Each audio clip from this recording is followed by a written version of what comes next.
আকাশবাণী কলকাতা স্থানীয় সংবাদ পড়ছি প্রিয়া বিশ্বকর্মা। প্রথমে বিশেষ বিশেষ খবর।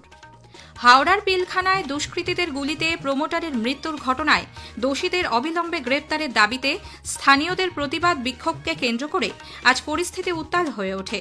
মূল অভিযুক্ত হারুন খান ও রোহিত দুজনেই স্থানীয় বিধায়কের ঘনিষ্ঠ বলে বিজেপির অভিযোগ।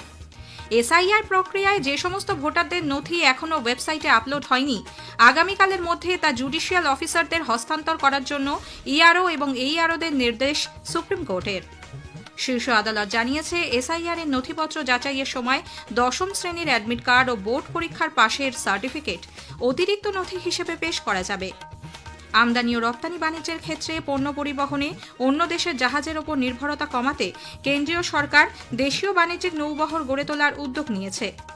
প্রাথমিকে ৩২,০০০ চাকরি বজায় রাখার কলকাতা হাইকোর্টের নির্দেশ চ্যালেঞ্জ করে সুপ্রিম কোর্টে ফের মামলা দায়ের। কলকাতা মেট্রোর দক্ষিণেশ্বর থেকে কবি সুভাষ ব্লু লাইনের সেন্ট্রাল মেট্রো স্টেশনে আজ ৪ megawatt battery energy storage system চালু করা হয়েছে। আসছে বিস্তারিত খবরে। হাওড়ার গোলাবাড়ি থানার পিলখানায় দুষ্কৃতীদের গুলিতে প্রমোটারের মৃত্যুর ঘটনায় দোষীদের অবিলম্বে গ্রেপ্তারের দাবিতে স্থানীয় বাসিন্দাদের প্রতিবাদ বিক্ষোভকে কেন্দ্র করে আজ ধুন্ধুমার বাধে। এলাকার বাসিন্দারা দুপুর থেকে পিলখানা মোড় জিটি রোড অবরোধ করে দফায় দফায় বিক্ষোভ দেখাচ্ছেন। মূল অভিযুক্ত হারুন খান ও রোহিতের বাড়িতে ভাঙচুর করে একদল উন্মত্ত জনতা। হারুনের বাড়ি থেকে জিনিসপত্র বাইক বের করে এনে রাস্তায় আগুন জ্বালিয়ে দেওয়া হয়। পরিস্থিতি সামাল দিতে বিশাল পুলিশ বাহিনী ও র্যাফ ঘটনাস্থলে পৌঁছয়। বিক্ষোভকারীদের সঙ্গে পুলিশের ধস্তাধস্তিও বাধে। এদিকে তৃণমূল কংগ্রেস বিধায়ক গৌতম চৌধুরী নিহত প্রমোটার শৌফিক খানের বাড়িতে গেলে তাকে ঘিরে ধরে বিক্ষোভ দেখান স্থানীয়রা। তাদের অভিযোগ, হারুন খান ও রোহিত দুজনেই বিধায়কের ঘনিষ্ঠ। অন্যদিকে পিলখানায় বেসরকারি টিভি চ্যানেলের সাংবাদিক ময়ূখ ঠাকুর চক্রবর্তী খবর সংগ্রহ করতে গিয়ে আক্রান্ত হন। ঘটনাস্থল থেকে কয়েক মিটার দূরেই তাকে আটকে একদল দুষ্কৃতী মারধর করে বলে অভিযোগ। তার নাকের হাড় ভেঙে গেছে বলে খবর। সাংবাদিকদের ওপর দুষ্কৃতী হামলার তীব্র নিন্দা করেছে প্রেস ক্লাব। প্রশাসনের কাছে তারা অবিলম্বে দোষীদের দৃষ্টান্তমূলক শাস্তির দাবি জানিয়েছে। কেন্দ্রীয় প্রতিমন্ত্রী সুকান্ত মজুমদার অভিযোগ করেছেন, রাজ্যে গুন্ডারাজ চলছে। মূল অভিযুক্ত দুজনই তৃণমূল কংগ্রেস বিধায়কের ঘনিষ্ঠ বলে তাঁরও অভিযোগ। যখনই মানুষের হাতে লিগ্যালি অর্থাৎ আইনগত বা আইনসম্মতভাবে রোজগারের রাস্তা কমে যায়, তখন মানুষ ইললিগাল অ্যাক্টিভিটি শুরু করে রোজগার করার জন্য। পশ্চিমবঙ্গে সেটাই হয়েছে। এখানে না ইস্পাত শিল্প তৈরি হয়েছে, না সিমেন্ট শিল্প তৈরি হয়েছে, না গাড়ি কারখানা তৈরি হয়েছে। কোনো কারখানাই তৈরি হয়নি বিগত দিনে। সেই জন্য তোলাবাজি একটা ইন্ডাস্ট্রিতে পরিণত হয়েছে। তৃণমূল তো এটার স্টেক হোল্ডার। বিরোধী দলনেতা শুভেন্দু অধিকারী সমাজ মাধ্যমে বলেছেন, রাজ্যের মানুষ ভয় ও নিরাপত্তাহীনতার এই মহা জঙ্গল রাজ থেকে মুক্তি চাইছে। সম্প্রতি কলকাতার বহু জায়গা থেকে বোমা উদ্ধার করা হয়েছে। তিনি বলেন, গতকালই রাজ্যের বিভিন্ন জেলা আদালতে বোমাতঙ্ক ছড়িয়েছিল। উল্লেখ্য, আজ ভোরে দুই দুষ্কৃতী শৌফিক খান ওরফে শফিকুলকে খুব কাছ থেকে গুলি করে চম্পট দেয়। সিসিটিভি ফুটেজ খতিয়ে দেখে দুই অভিযুক্তকে চিহ্নিত করেছে পুলিশ। এসআইআর প্রক্রিয়ায় যে সমস্ত ভোটারদের নথি এখনও ওয়েবসাইটে আপলোড হয়নি, আগামীকাল বিকেল ৫টার মধ্যে তা জুডিশিয়াল অফিসারদের হস্তান্তর করার জন্য ইআরও এবং এইআরওদের নির্দেশ দিয়েছে সুপ্রিম কোর্ট। নির্বাচন কমিশনের তরফে আজ প্রধান বিচারপতি সূর্যকান্ত, বিচারপতি জয়মাল্য বাগচি ও বিচারপতি বিপুল এম পাঞ্চলির বেঞ্চের দৃষ্টি আকর্ষণ করা হলে তাঁরা এই নির্দেশ দেন। শীর্ষ আদালত জানিয়েছে, ১৪ই ফেব্রুয়ারি পর্যন্ত যে সমস্ত ভোটারদের নথি ইআরও এবং এইআরওদের কাছে জমা হয়েছে অথচ আপলোড হয়নি, সেগুলি এসআইআর এর কাজে নিযুক্ত বিচার বিভাগীয় আধিকারিকদের হাতে তুলে দিতে হবে। পাশাপাশি সুপ্রিম কোর্ট জানিয়েছে, এসআইআর এর নথিপত্র যাচাইয়ের সময় দশম শ্রেণীর অ্যাডমিট কার্ড ও বোর্ড পরীক্ষার পাশের সার্টিফিকেট অতিরিক্ত নথি হিসেবে পেশ করা যাবে। শুধুমাত্র জন্ম তারিখ এবং অভিভাবকের তথ্য নিশ্চিত করতেই এই নথি গ্রহণ করা যাবে। মুখ্য নির্বাচনী আধিকারিকের দপ্তরের বাইরে দলীয় কর্মীদের ওপর আক্রমণের ঘটনায় যথাযথ পদক্ষেপ গ্রহণের দাবি জানিয়ে বিজেপি সিইও মনোজ কুমার আগরওয়ালকে চিঠি দিয়েছে। দলের নেতা শিশির বাজোরিয়া ওই চিঠিতে অভিযোগ করেন, গতকাল বিরোধী দলনেতা শুভেন্দু অধিকারীর নেতৃত্বে বিজেপির প্রতিনিধি দলকে ঘেরাও করে দাঁড়িয়ে থাকা প্রত্যেকেই নিজেকে বিএলও বলে দাবি করেছেন।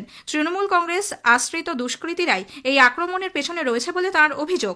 মুখ্য নির্বাচনী আধিকারিকের কার্যালয়ের প্রবেশপথ পুরোপুরি পুলিশ প্রশাসনের নজরদারিতে থাকা সত্ত্বেও পুলিশ নীরব দর্শকের ভূমিকা পালন করেছে। অবিলম্বে অপরাধীদের চিহ্নিত করে উপযুক্ত শাস্তি দেওয়ার জন্য শ্রী বাজোরিয়া সিইওর কাছে আর্জি জানিয়েছেন। এদিকে মুখ্য নির্বাচনী আধিকারিকের দপ্তরের বাইরে বিরোধী দলনেতা শুভেন্দু অধিকারীকে ঘিরে বিক্ষোভ দেখানোর ঘটনায় পুলিশি নিষ্ক্রিয়তার অভিযোগে কলকাতা হাইকোর্টে মামলা দায়ের হয়েছে। তার নিরাপত্তা নিয়ে এর আগেও কলকাতা হাইকোর্ট পুলিশকে সতর্ক থাকার নির্দেশ দিলেও গতকালের ঘটনায় পুলিশ কোনো ব্যবস্থা নেয়নি বলে অভিযোগ। আসন্ন বিধানসভা নির্বাচনকে সামনে রেখে বিজেপি নেতা কেন্দ্রীয় প্রতিমন্ত্রী সুকান্ত মজুমদার আজ উত্তর 24 পরগনার পানিহাটিতে গৃহ সম্পর্ক অভিযানে অংশ নেন। বাঁকুড়া সদর শহরের মাচানতলায় আজ জনসংযোগ কর্মসূচিতে যোগ দেন বিজেপি নেতা দিলীপ ঘোষ। আজকের প্রসঙ্গের এবারের বিষয় এআই সামিট এবং বিনোদন ও সংবাদ মাধ্যমে কৃত্রিম বুদ্ধিমত্তা। পরিচালক অতনু ঘোষ ও পরিচালক, সমালোচক এবং সাংবাদিক রত্নোত্তমা সেনগুপ্তর সঙ্গে কথা বলেছেন অভিজিৎ চক্রবর্তী। আকাশবাণী সংবাদ বিভাগ প্রযোজিত অনুষ্ঠানটির প্রথম পর্ব শুনবেন আজ রাত 9:30টায় গীতাঞ্জলি ডিটিএইচ বাংলা এবং আকাশবাণী সংবাদ কলকাতা সোশ্যাল মিডিয়া প্ল্যাটফর্মে। এই অনুষ্ঠানের দ্বিতীয় তথা শেষ পর্ব শুনতে পাবেন আগামীকাল রাত 8টায়। স্থানীয় সংবাদ শুনছেন আকাশবাণী কলকাতা কেন্দ্র থেকে। এখন বিজ্ঞাপন। ও দিদি, শুনেছ খবরটা? আমাদের লক্ষ্মীর ভান্ডারের টাকা বেড়েছে। তাই নাকি? বেড়েছে? হ্যাঁ, মাননীয় মুখ্যমন্ত্রী মমতা বন্দ্যোপাধ্যায় আমাদের জন্য টাকা বাড়িয়ে দিয়েছেন। এই ফেব্রুয়ারি থেকেই সবাই 500 টাকা বেশি পাবো। ঠিকই শুনেছেন, রাজ্যের মা বোনেদের জন্য মা মাটি মানুষের সরকার লক্ষ্মীর ভান্ডারে মাসিক অনুদান বাড়ালো 500 টাকা। সাধারণ শ্রেণীর মহিলারা এখন থেকে পাবেন মাসিক 1500 টাকা এবং তপশিলি জাতি ও জনজাতিভুক্ত মহিলারা পাবেন মাসিক 1700 টাকা। স্বনির্ভর নারী, স্বনির্ভর বাংলা।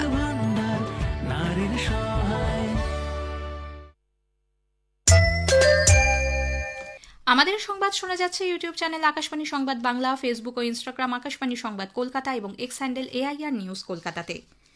আমদানি ও রপ্তানি বাণিজ্যের ক্ষেত্রে পণ্য পরিবহনে অন্য দেশের জাহাজের ওপর নির্ভরতা কমাতে কেন্দ্রীয় সরকার 77,000 কোটি টাকা খরচ করে দেশীয় বাণিজ্যিক নৌবহর গড়ে তোলার উদ্যোগ নিয়েছে। প্রধানমন্ত্রীর অর্থনৈতিক উপদেষ্টা পরিষদের সদস্য সঞ্জীব সান্যাল কলকাতায় বণিক সভা বেঙ্গল চেম্বার অফ কমার্স আয়োজিত শিপিং অ্যান্ড লজিস্টিক কনক্লেভে অংশ নিয়ে এই কথা জানান। তিনি বলেন, এখনও ভারতের আমদানি রপ্তানির 90%-এরও বেশি বিদেশি জাহাজে হয়। দেশের অর্থনৈতিক নিরাপত্তার ক্ষেত্রে এটি বড় কৌশলগত দুর্বলতা। সামরিক ভাবে শক্তিশালী নৌসেনা থাকার পাশাপাশি বাণিজ্যিক জাহাজের মালিকানাও দেশের হাতে থাকা জরুরি। এর ফলে দেশের পূর্বাঞ্চল, বিশেষত পশ্চিমবঙ্গ উল্লেখযোগ্যভাবে উপকৃত হবে বলে তিনি জানান। কলকাতা মেট্রোর দক্ষিণেশ্বর থেকে কবি সুভাষ ব্লু লাইনের সেন্ট্রাল মেট্রো স্টেশনে আজ 4 মেগাওয়াট ক্ষমতা সম্পন্ন battery energy storage system BESS চালু করা হয়েছে। ভারতীয় রেলে এই প্রথম এই ব্যবস্থা চালু হলো বলে মেট্রো রেলের তরফে জানানো হয়েছে।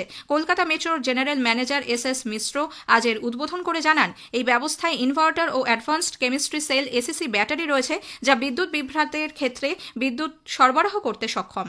We are very happy to be a part of this pioneer work. This is the first time in any metro system a battery energy storage system is being deployed.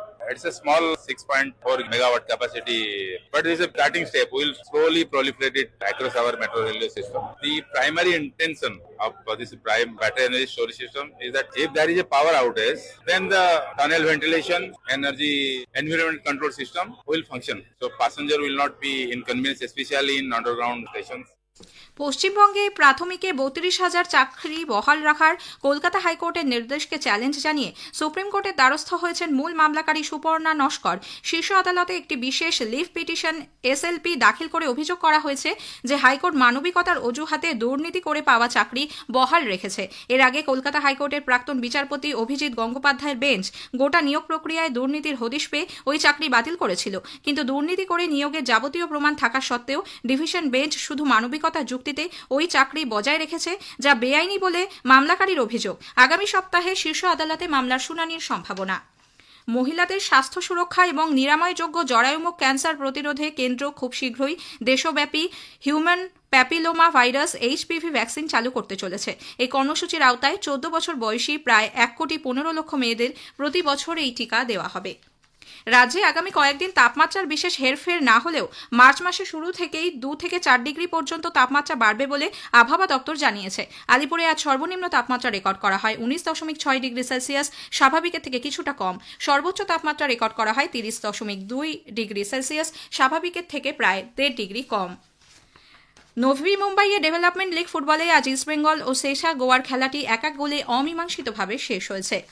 শেষ করার আগে স্থানীয় সংবাদের বিশেষ কিছু অংশ আরও একবার। হাওড়ার পিলখানায় দুষ্কৃতীদের গুলিতে প্রমোটারের মৃত্যুর ঘটনায় দোষীদের অবিলম্বে গ্রেপ্তারের দাবিতে স্থানীয়দের প্রতিবাদ বিক্ষোভকে কেন্দ্র করে আজ পরিস্থিতি উত্তপ্ত হয়ে ওঠে। প্রাথমিকে 32,000 চাকরি বজায় রাখার কলকাতা হাইকোর্টের নির্দেশ চ্যালেঞ্জ করে সুপ্রিম কোর্টে ফের মামলা দায়ের। স্থানীয় সংবাদ শেষ হলো।